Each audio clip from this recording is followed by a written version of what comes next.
കുറവലങ്ങാട് മേഖല ഉൾക്കൊള്ളുന്ന MC road വികസനവുമായി ബന്ധപ്പെട്ട നാടിന്റെ പ്രതീക്ഷകൾക്ക് ചിറകുമുളച്ചിരിക്കുകയാണ്.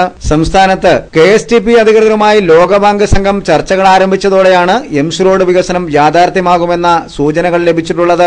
എംസി റോഡ് വികസനവുമായി ബന്ധപ്പെട്ട് സംസ്ഥാന സർക്കാർ നിശ്ചിത തുക വകയിരുത്തുവാൻ കഴിഞ്ഞ ദിവസം തീരുമാനമെടുത്തിരുന്നു. ഇതിന് പിന്നാലെയാണ് വായ്പ ലഭ്യമാക്കുന്നതുമായി ബന്ധപ്പെട്ട് ലോകബാങ്ക് സംഘവുമായി തിരുവനന്തപുരത്ത് ചർച്ചകൾ ആരംഭിച്ചിരിക്കുന്നത്. സംസ്ഥാനത്തെ മറ്റ് 3 റോഡുകളുമായി ബന്ധപ്പെട്ട ചർച്ചകൾ പുരോഗമിക്കുകയും വിജയം കണ്ടെത്തുകയും ചെയ്തിട്ടുണ്ട്. 420 കോടി രൂപയാണ് 88 കിലോമീറ്റർ നീളം വരുന്ന ചെങ്ങന്നൂർ മുതൽ മൂവാറ്റുപുഴ വരെയുള്ള റോഡിന്റെ വികസനത്തിന് ലക്ഷ്യമിടുന്നത്. ചെങ്ങന്നൂർ ഏറ്റുമാനൂർ, ഏറ്റുമാനൂർ മൂവാറ്റുപുഴ എന്നിങ്ങനെ 2 റീച്ചുകളായാവും ടെൻഡർ നടപടികളും നിർമ്മാണ പ്രവർത്തനങ്ങളും ക്രമീകരിക്കൂ എന്നാണ് അധികൃതർ നൽകുന്ന സൂചന.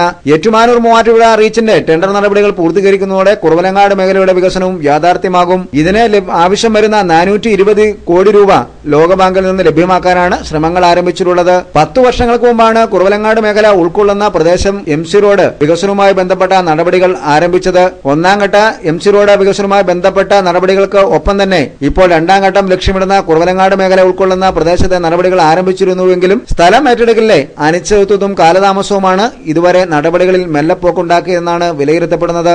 എന്താണെങ്കിലും ലോകബാങ്ക് സംഘം വായ്പയ്ക്ക് പച്ചക്കൊടി കാണിക്കുന്നതോടെ കുറവലങ്ങാട് മേഖല ഉൾക്കൊള്ളുന്ന ഏറ്റുമാനൂർ മൂവാറ്റുപുഴ റീച്ചിന്റെ നിർമ്മാണ പ്രവർത്തനങ്ങൾ കാലതാമസം കൂടാതെ ആരംഭിക്കുമെന്നാണ് വ്യക്തമാക്കപ്പെടുന്നത്.